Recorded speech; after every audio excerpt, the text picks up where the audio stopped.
మంచిది.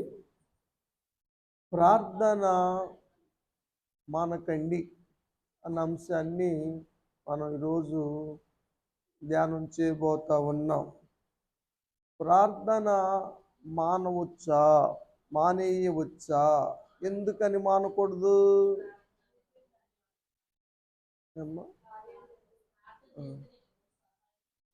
ప్రార్థన చేస్తేనే దేవుడు సహాయం చేస్తాడు. ప్రార్థన మానేస్తే దేవుని సహాయం ఆగిపోతుంది. అందుకని ప్రార్థన మానకూడదు. అసలు ప్రార్థన ఎందుకు మానుతారు?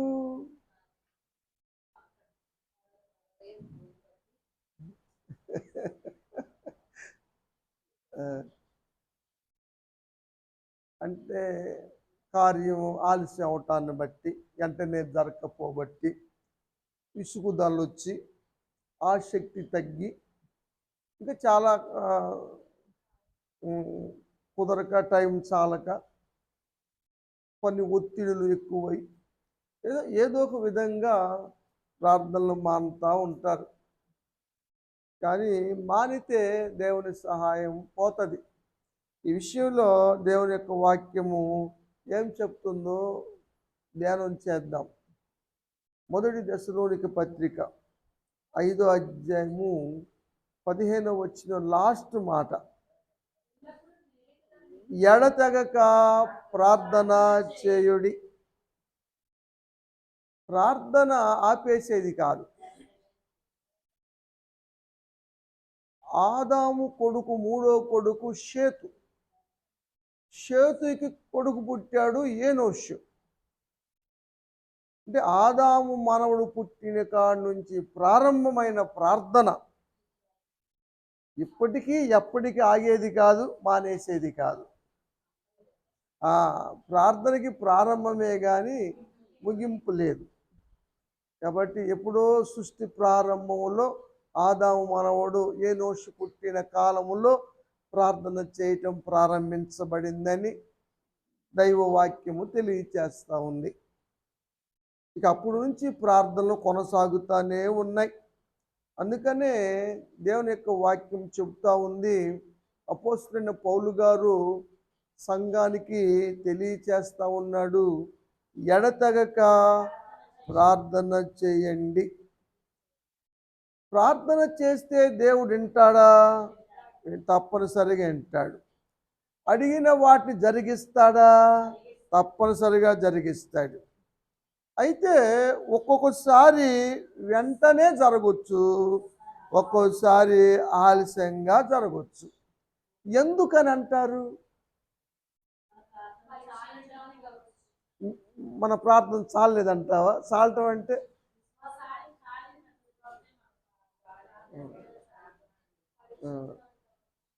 పరీక్షించటానికి అవ్వచ్చు. అంటే మన విశ్వాసములో కలిగే హెచ్చు తగ్గులను బట్టి ఆలస్యం జరగవచ్చు. Very good. ఇంకా పొందుకుంటానికి తగిన సమయం ఇంకా రాకపోయి ఉండవచ్చు. అందువల్ల ఆలస్యం జరుగుతుంది.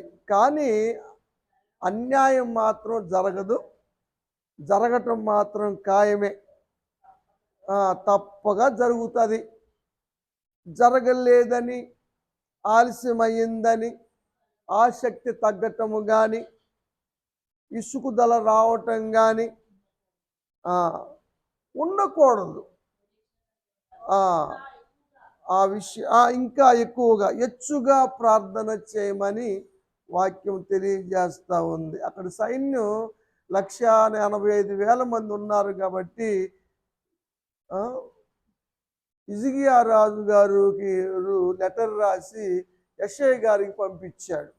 మిగిలిన శేషం కొరకు హెచ్చుగా ప్రార్థన చేయమని. అప్పుడు ప్రార్థన చేయటం ద్వారా దేవుడు పరలోకమును దూతను పంపితే దూత వచ్చి 185,000 మందిని హతం చేసింది. హెచ్చైన ప్రార్థన. సమస్య ఎక్కువగా ఉన్నప్పుడు ప్రార్థన కూడా ఎక్కువగా ఉండాలి కదా. పెద్ద పెద్ద బండరాళ్ళు ఉన్నప్పుడు చిన్న గుండు సూదితో బట్టలు కుట్టుకునే సూదులతో పైకి లేపలేం. పొలుగులతో లేపలేము.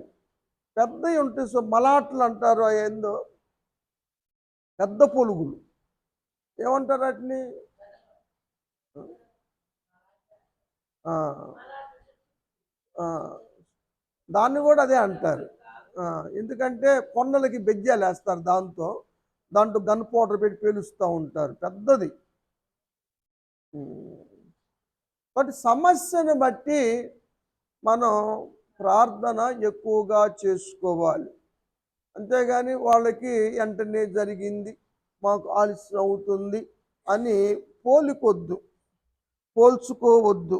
ఏమ్మా, మేము ఎంత ప్రార్థన చేసినా ఇంకా ఫలితాలు కలగటం లేదు, మా వారు మారటం లేదు, బిడ్డలకు జాబులు రావటం లేదు, వివాహం కలగటం లేదు, బాకీలు తీరటం లేదు అని నిరుత్సాహపడకూడదు, విసుగు చెందకూడదు.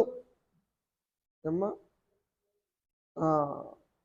శ్రద్ధగా ఆసక్తిగా ప్రార్థన చేస్తూనే ఉండాలి. ఏమ్మా, దేవుడు కార్యాలు చేశాడు కుటుంబంలో కూడా. బిడ్డ ప్రవీణు MBAకి అమెరికా వెళ్ళాలనుకున్నప్పుడు వీసా పాస్పోర్ట్ దేవుడు ఏర్పాటు చేశాడు. మరి బిడ్డ క్షేమంగా అమెరికా వెళ్ళగలిగాడు, అక్కడ MBA పూర్తి చేయగలిగాడు. ప్రస్తుతానికి పార్ట్ టైం జాబ్ చేస్తున్నాడు. ఫుల్ టైం జాబ్ వచ్చేలాగా మనం ప్రార్థన చేస్తున్నాం. అదేవిధంగా అమ్మాయి కూడా మరి ఫ్రీ సీట్ వచ్చింది, బాపట్లో బీటెక్ పూర్తి చేసింది, మంచి మార్కులతో పాస్ అయింది. బిడ్డకు కూడా జాబ్ రావాలని ప్రార్థన చేస్తున్నాం. బాగా రక్షణలోకి రావాలని, లారీ మరి లోడ్లు అన్లోడ్ మంచిగా అవ్వాలని, ఆర్థిక సమస్యలు తీరాలని, అందరికీ ఆరోగ్యాలు కావాలని మనం ప్రార్థన చేస్తున్నాం. ప్రతి నెలలో కూడా అమ్మాయి మరి ఈ విధంగా కూటం పెట్టుకొని కృతజ్ఞత చెల్లిస్తూ ఉంది. ఇసుగుదల అందటం లేదు, ఆసక్తి తగ్గట్లేదు, ఇంకేం చేద్దాంలే, ఏం అర్పణ అర్పిద్దాంలే అని అనుకోవట్లేదు, తను చేయిస్తానే ఉంది. కాబట్టి ఆసక్తి కలిగిన ప్రార్థనలు మరి మంచి ఫలితాలు ఇస్తామని దేవుని యొక్క వాక్యంలో మనం చూస్తున్నాం. ఏలియా చేసిన ఆసక్తి గల ప్రార్థన గురించి యాకోబు గారు రాస్తాడు ఒక మాట. ఏలియా మనలాంటి స్వభావం గలవాడే అయినప్పటికీ వర్షం పడవద్దని ప్రార్థన చేస్తే వర్షం పడలేదు. 3.5 సంవత్సరాలు వర్షం పడలేదు. మరలా ప్రార్థన చేసినప్పుడు ఆకాశము వర్షించింది, ఫలాలు ఫలించినాయి అన్నది యాకోబు గుర్తు చేసిన విషయము. ఏలియా ఆసక్తి కలిగిన ప్రార్థన. కాబట్టి మీరు కూడా ఆసక్తిగా ప్రార్థన చేయండి. ఆయన కూడా మనలాంటి మనుష్యుడే అని యాకోబు గారు తెలియజేస్తూ ఉన్నాడు. ఏలియా ప్రార్థన, ఆసక్తి కలిగిన ప్రార్థన గురించి ఒకసారి మీకు నేను జ్ఞాపకం చేస్తాను. ఏమ్మా, ఏలియా అహాబు దగ్గరికి వెళ్ళి వర్షం కురుస్తుంది అని చెప్పాడు. వర్షం కురుస్తుంది అని చెబితే సరే అన్నాడు. శబ్దం వినపడుతుంది, నాకు చెవులకి శబ్దం వినపడుతుంది అని చెప్పాడు. చెప్పిన తర్వాత అహాబు భోజనం చేయటానికి వెళ్ళాడు, ఏలియా ప్రార్థన చేయటానికి వెళ్ళాడు. మీరు చూస్తానంటే రాజుల మొదటి గ్రంథం 18వ అధ్యాయం 42వ వచనం. అహాబు రాజు గారు, ఇది భోజన బ్యాచ్ అన్నమాట, బ్యాచ్ అన్నట్టు. ఏలియా మాత్రం ప్రార్థనా పరుడు. నిజంగా భోజనం సందర్భం వచ్చింది కాబట్టి ఒక మాట గుర్తు చేస్తాను. భోజనము చేయటానికి వెళ్ళాడు రాజుగారు. ప్రార్థన చేయటానికి వెళ్ళాడు ఏలియా. ఏలియా ప్రార్థన ఎంత ఫలితాన్ని ఇచ్చింది, ఈయన తిన్న భోజనం ఎంత ఫలితాన్ని ఇచ్చింది. మనం చాలామంది దేవుని కృపలో కృతజ్ఞతగా భోజనాలు ఏర్పాటు చేస్తూ ఉన్నాం, భోజనాలు ప్రేమ విందులు ఇస్తూ ఉన్నాం. ఆ రోజు వరకే మనం తింటాం, ఆ రోజు అరిగిపోతుంది, అయిపోతుంది. కానీ దేవుని పనికి అదే ఖర్చు పెడితే ఇంకెంత కాలమో నిలిచి ఉంటుంది కదా. చేసిన మరి మిగిలిపోవచ్చు, రుచికరంగా లేకపోవచ్చు, తిన్నవాళ్ళు తృప్తి చెందకపోవచ్చు, వంకలు పెట్టవచ్చు, రకరకాలు ఉన్నాయి వీటిల్లో. కానీ దేవునికి ఇచ్చే వాటిల్లో దేం ఉండదు, ఇంకా ఎక్కువ కాలం ఉంటుంది కదా. ప్రార్థనా పరులుగా దేవుని పనులు మనకు చాలా ఉన్నాయి, దేవునికి చేయాల్సినవి చాలా ఉన్నాయి. భోజనం చేస్తే ఖర్చే కానీ తర్వాత మిగిలేదేముందాడా, భోజనం మిగులుతుంది. పెట్టాలి, భోజనము పెట్టాలి, భోజనం పెట్టొద్దని అనలేదు, కానీ అది ఒక రోజుకే పరిమితం. కానీ ఏదైనా దేవుని పనిలో వాడబడితే చేస్తే దేవునికి సంబంధించి అది ఎక్కువ కాలం ఉంటుంది.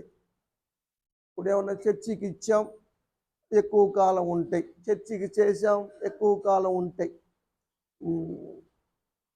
అంటే అది చెయ్యొద్దని కాదు, కానీ ఇది చేసిన ఇది ప్రాముఖ్యం. ఏది ఎక్కువ కాలం, ఏది ఎక్కువ దీవెని తెచ్చి పెడుతుంది అన్న విషయాన్ని కూడా ఆలోచించటం కూడా మంచిదే. ఏలియా ప్రార్థన చేయటానికి వెళ్ళాడు, కొండెక్కాడు, కర్మేలు పర్వతం మీదకి వెళ్ళాడు, నేల మీద మోకరించాడు, తలగా తీసుకెళ్ళి మోకాళ్ళ మధ్యన పెట్టాడు, ప్రార్థన చేశాడు ఎంతో ఆసక్తిగా. అరే ఇట్రాను అని దాసుని పిలిచాడు, పైకెళ్ళి చూసిరారా అన్నాడు. ఈ దాసుడు వెళ్ళాడు, మెరకెక్కాడు, వెళ్ళి చూశాడు, ఏమీ కనబడతల్లా. మళ్ళీ అక్కడి నుంచి మెరక దిగాడు, మళ్ళీ నడుచుకుంటా ఏలియా దగ్గరికి వచ్చాడు. అయ్యా ఏం కనపడలేదయ్యా అన్నాడు. సరేలే కూర్చోరా అన్నాడు. మళ్ళీ ప్రార్థన మొదలుపెట్టాడు, మళ్ళీ ప్రార్థన చేశాడు. అరే ఈసారి వెళ్ళిరారా అన్నాడు. వాడు మళ్ళీ బయలుదేరారు, మెరకెక్కాడు, మెరకెక్కి మళ్ళీ దిగాడు, వచ్చాడు. అయ్యా ఏం కనపడలేదయ్యా అన్నాడు. సరే మూడోసారి ప్రార్థన మొదలుపెట్టాడు, ప్రార్థన చేశాడు. అరే వెళ్ళి చూసిరారా అన్నాడు. 2 సార్లు 3 సార్లు బాగా అనిపించింది వాడికి వెళ్ళటానికి, దాసుడికి. 4ఓసారి వచ్చేళ్ళకి, 5ఓసారి వచ్చేళ్ళకి కాళ్ళు కూడా ఎప్పుడు పడుతున్నాయి. ఎందుకంటే పద్దాక మెరకెక్కాలి, మళ్ళీ దిగాలి, ఈడ దాకా రావాలి, ఆడపోయి చూసి రావాలి. అక్కడే ఏం కనపడుతున్నా. ఇక చేతులు జాడించుకుంటా, కాలు ఊపుకుంటా మొత్తానికి ముక్కుతూ మూలుగుతూ వచ్చాడు. 6 సార్లు అయిపోయింది. ఇక నడిచే ఓపిక కనపడుతున్నా, ఎందుకంటే మెరకెక్కటం కదా. మళ్ళీ 7ఓసారి ప్రార్థన చేశాడు. అరే వెళ్ళరారా అన్నాడు. ఈయన పని భలే ఉందే. సరే ఈయన ప్రార్థన అమానట్లేదు, మరి ఇన్నిసార్లు 6 సార్లు వెళ్ళి వచ్చినా కూడా ఏమి కనబడతలేదు. ఇక మానవచ్చు కదా, నా దుంప దంచకపోతే మధ్యలో నేను అయిపోతున్నా అని అనుకున్నాడేమో కదా. మొత్తానికి వెళ్ళాడు. వెళ్ళాలకే చిన్న మేఘం మనిషి చెయ్యి ఎంత ఉంటుంది అంత మేఘమే పైకి ఎక్కుతా కనిపించింది. అమ్మయ్య అనుకొని ఉంటాడు. గబగబ వచ్చాడు, వచ్చి మరి గబగబా వచ్చాడు. వచ్చి ఏంట్రా ఈ నడకలో తేడా చూశాడు. ఏంట్రా అయ్యా మేఘం కనపడింది, పద కిందకి వెళ్దాం పద అన్నాడు. కిందకి వెళ్ళాడు. బో పని అయిపోయింది. రాజుగారు బోధిని వచ్చి ఆయన కూర్చొని ఉన్నాడు.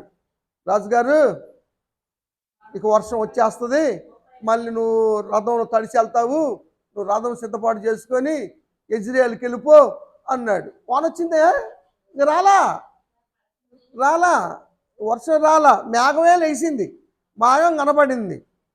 ఇప్పుడు అన్నాడు వాన వస్తుంది, నువ్వు రథం మరి ఇబ్బంది పడతావు, రథం రెడీ చేసుకొని యెజ్రెయేలుకి వెళ్ళిపోండి అని చెప్పాడు. చెప్పిన తర్వాత అప్పుడు ఆకాశమంతా మబ్బులు కమ్ముకున్నాయి. ఈ మేఘము, ఈ మనిషి అంత మేఘము పైకెక్కిన తర్వాత ఆకాశం అంతా మేఘాలు అలుముకున్నాయి.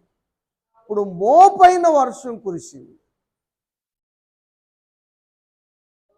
ఇన్నిసార్లు ప్రార్థన చేస్తే ఏలియాకి ఏమైనా ఆసక్తి తగ్గిందా?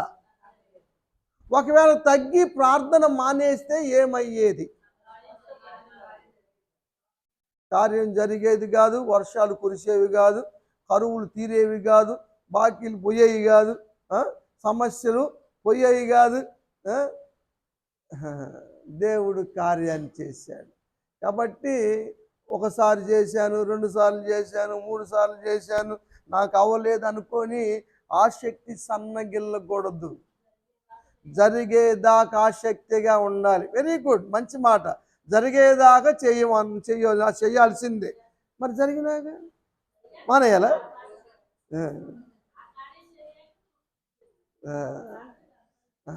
అంటే ఆ కార్యం పొందుకున్నాము, తర్వాత ఇంకో కార్యం లేదా, మనకు ఎదురు చూడటం లేదా, ఇంకొకటి ఉంటుంది, మళ్ళీ దానికోసం మళ్ళీ ప్రారంభించాలా, ఆపటం ఉండదు.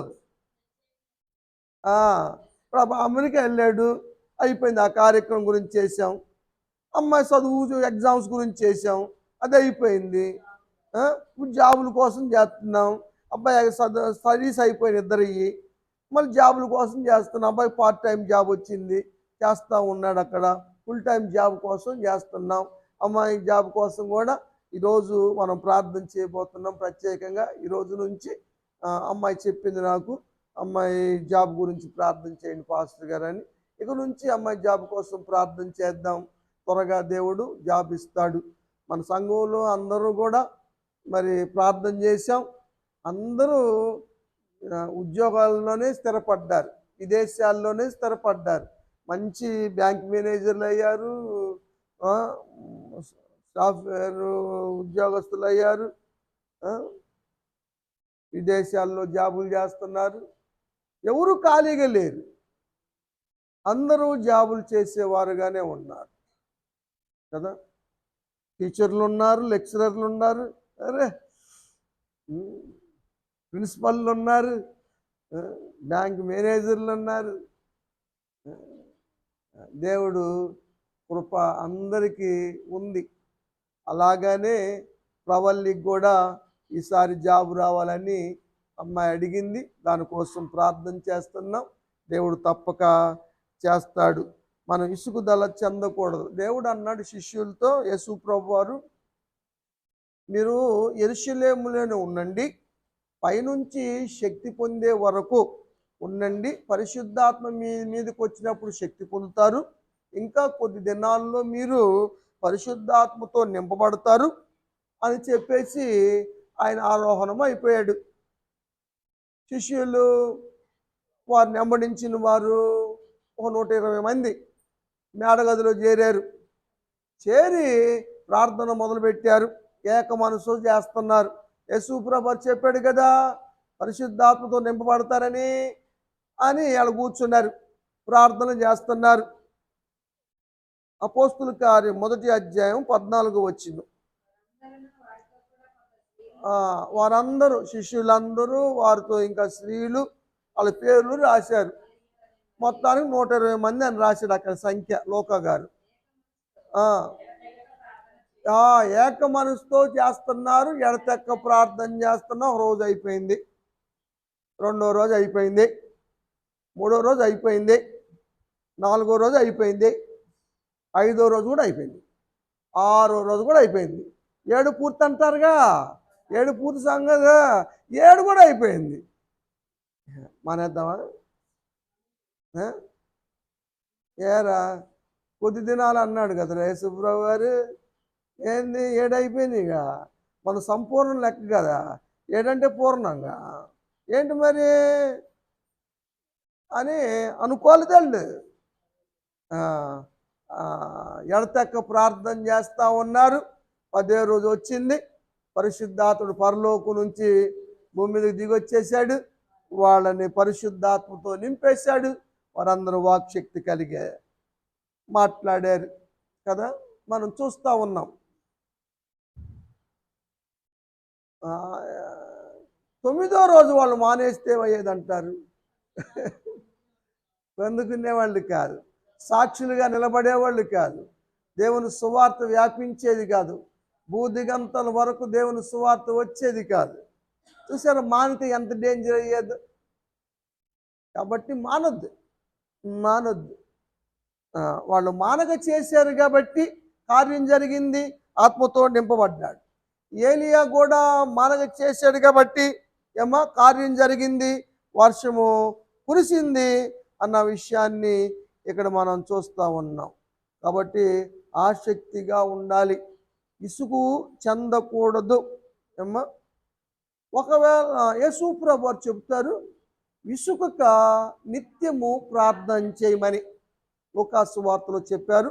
ఇది కూడా లూకా గారు రాశారు, 18వ అధ్యాయము 1వ వచనం. విసుకక నిత్యము ప్రార్థన చేయుచుండవలెను. విసుగుదల వచ్చి నిరుత్సాహం కలిగి ప్రార్థన ఎట్టి పరిస్థితుల్లో మానకూడదు. అలా మానితే జీవితాంతం కూడా ఫలితము పొందలేరు. కాబట్టి ప్రార్థన చేస్తూ ఉండాలి. దానికి ఒక ఉపమానం కూడా చెప్పారు యేసు ప్రభువు వారు. ఒక విధవరాలు ఉంది, తనకి న్యాయం తీర్చమని అన్యాయాధిపతి అయినటువంటి న్యాయాధిపతి దగ్గరికి వెళ్ళి మాటికొచ్చి జోగాడుతూ ఉంది, గోజాడుతూ ఉంది, అడుగుతూ ఉంది. అతను అన్యాయస్తుడు అయినా కూడా ఆమె వచ్చి అడగటం వల్ల ఆమె ఇసుగు చెందక వచ్చి మాటికి అడుగుట వలన ఏమనుకున్నాడంటే ఆమెకు న్యాయం తీర్చాలి అనుకున్నాడు. అన్యాయస్తుడే ఆ విధంగా అనుకుంటే మాటికి అడగటం ఎందుకు అనుకున్నాడు? మాటికి వచ్చి అడుగుతుంది కాబట్టి. మనం కూడా మాటికి వచ్చి దేవుణ్ణి అడిగితే, మాటికి ప్రార్థన చేస్తే, దివారాత్రము మొరబెడతా ఉంటే ఆయన కూడా న్యాయము తీర్చడా?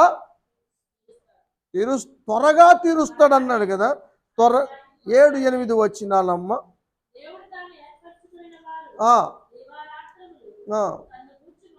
తన్ను గురించి మొరపెట్టుకొనుచుండగా న్యాయం తీర్చడా? ప్రశ్న. ఆన్సర్ కూడా యేసు ప్రభువు చెప్పాడు, త్వరగా తీరుస్తాడు. చదువు. అందు విషయమే కదా ఆయన దీర్ఘశాంతం అంటే ఏంది? ఆలస్యం చేయటం అంటే దీర్ఘంగా ఆలస్యం. ఎందుకు? అక్కడ అంకి ఉంది, దాని మీద అంకి ఉంది లేదా? 2 ఉంది అక్కడ. ఆ విశ్వాసాన్ని, ఏ విశ్వాసాన్ని? పొందుకునే అంత ఆ విశ్వాసాన్ని వాళ్ళలో వచ్చేదాకా దేవుడు దీర్ఘశాంతం చూపుతాడు, ఆలస్యం చేస్తాడు. అర్థమైంది అక్కడ పుట్టినోట్లో ఆ విశ్వాసము అంటే ఏమ్మా?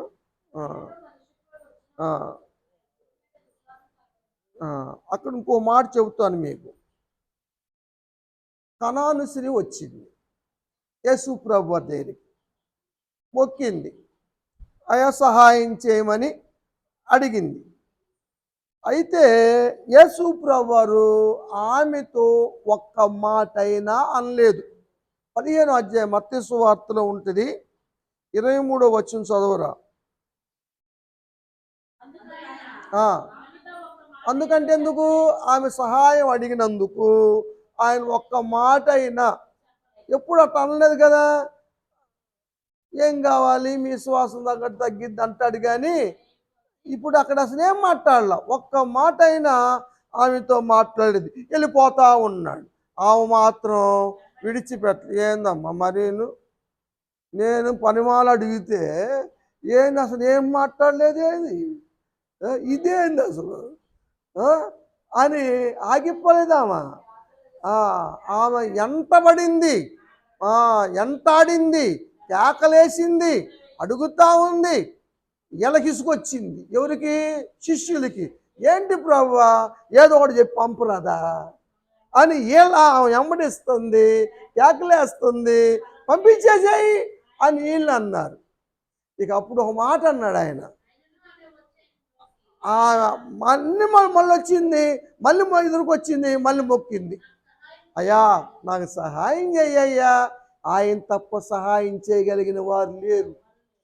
ఆయన కాదనుకుని వెళ్ళిపోతే సహాయం ఎప్పటికీ పొందలేదు. అందుకని మళ్ళొచ్చి మళ్ళీ మొక్కి అయ్యా సహాయం చెయ్యయ్యా అంది.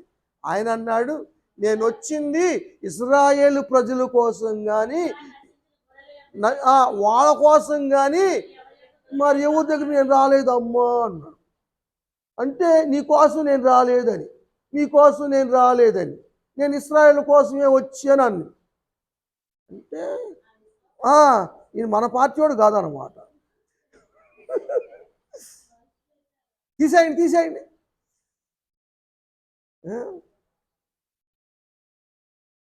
వెళ్ళిపోల, మళ్ళీ ఎంట పడతానే ఉంది, మళ్ళీ సహాయం అడుగుతానే ఉంది. అప్పుడు ఆయన అన్నాడు, అమ్మా పిల్లల రొట్టె కుక్క పిల్లకే యుక్తం కాదు, పిల్లల రొట్టె ఉందే అది పిల్లలకే ఇవ్వాలి, కానీ కుక్క పిల్లలకి ఇవ్వకూడదు అని అన్నాడు. అంటే మా పిల్లల కుక్క పిల్ల అంత మాట అంటాడు ఈయన కోసం వస్తే.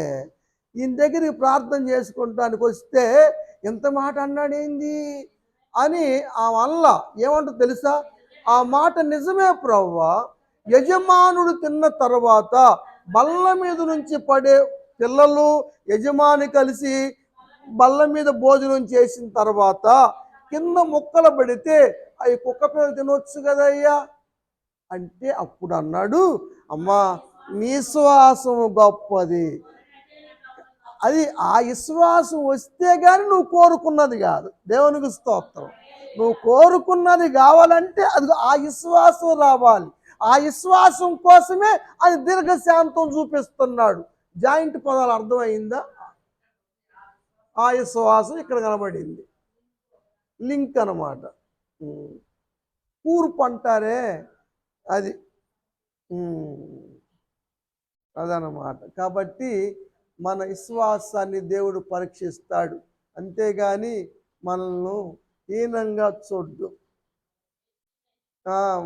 అవును, దేవుడు ఆయన కన్నా మనల్ని ఎంతో కాదు కొంచెమే తక్కువగా చేశాడు.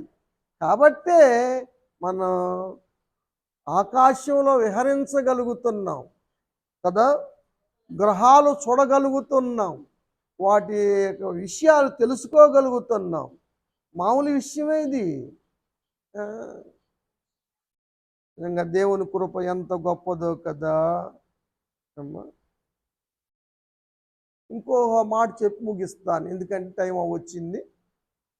ఇంకోటి ఏమిటంటే యేసు ప్రభు వారు చెప్పారు, ఇది కూడా లూకా గారే రాశాడు. ఒక స్నేహితుడు ప్రయాణం చేస్తూ ఉన్నాడు, పొట్లన్నీ కట్టేశారు, అర్ధరాత్రి అయింది, తినటానికి ఏమీ లేదు.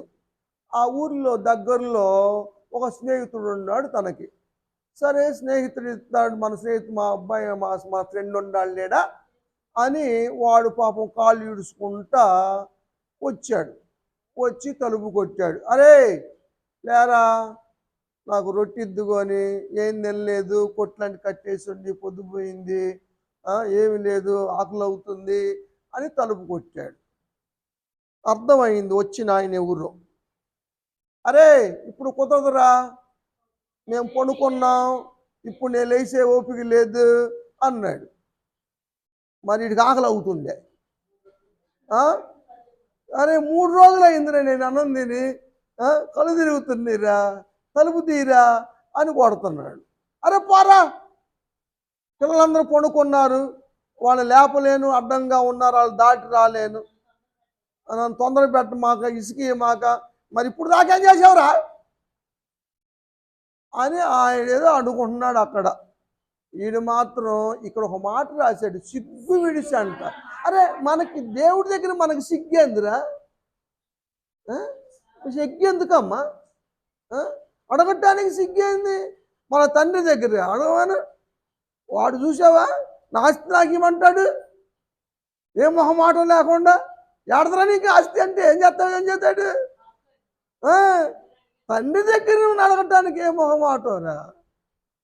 వాడు సిగ్గు విడిచి మాటి మాటికి అడగటము ద్వారా ఆ స్నేహితుడు లేచి వాడికి కావలసిన ఇచ్చినట్లుగా, లేచి తలుపు తీసి వాడికి కావాల్సి ఇచ్చినట్లుగా మీకు ఇస్తాడు. కాబట్టి అటువలే, అటుకులు కాదు, అటువలే. అటువలంటే ఎటువలే? వాడు అడిగాడే అన్ని విడిచి మాటి మాటికి వాడు లేచి వచ్చి ఇచ్చిందాక నువ్వు కూడా దేవుడు ఇచ్చిందాక అడుగుతానే ఉండు. ఆయన తప్పించేవాళ్ళు ఉండరా? ఇంకెవరైనా ఉండరా? ఎవరు లేరు. కాబట్టి ఆయన ఇవ్వకపోతే ఎవరు ఇస్తారు?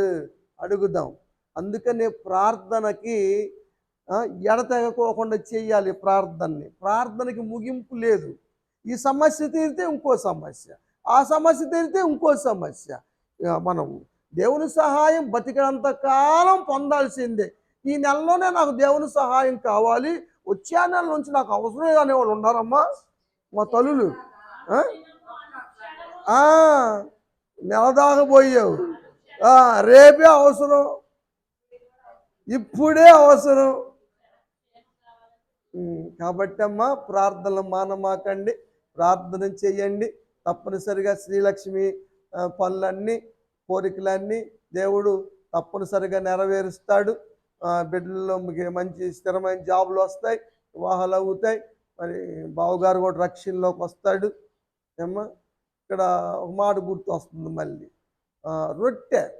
రొట్టె పొందాలంటే దేవుని బిడ్డలుగా మార్చబడాలి. దేవుని బిడ్డలుగా మార్చబడకపోతే మొక్కలు పొందే స్థితి కన్నా రొట్టె పొందటం మంచిదా, మొక్క పొందటం మంచిదా? రొట్టె ఆశీర్వాదం, ఎక్కువ ఆశీర్వాదం. నీకు నీ కోరిక తీరే అంత కావాలంటే నువ్వు రక్షణలోకి రావాలి, అందరూ రక్షించబడాలి. అప్పుడు నీ ఆకలి తీరేంత రొట్టె వచ్చిద్ది. లేకపోతే అది చిన్న చిన్న స్వస్థతలు, చిన్న చిన్న కార్యాలు, ముక్కంత కార్యాలు జరుగుతాయి. మనం ముక్కోళం కాదు, రొట్టెలమే. కాబట్టి ప్రార్థన చేయండి. దేవుడు అందరినీ రక్షణలోకి నడిపించునుగాక, సమస్యల నుంచి విడిపించునుగాక, అమ్మాయికి జాబుని దేవుడు అనుగ్రహించునుగాక. ఆమేన్.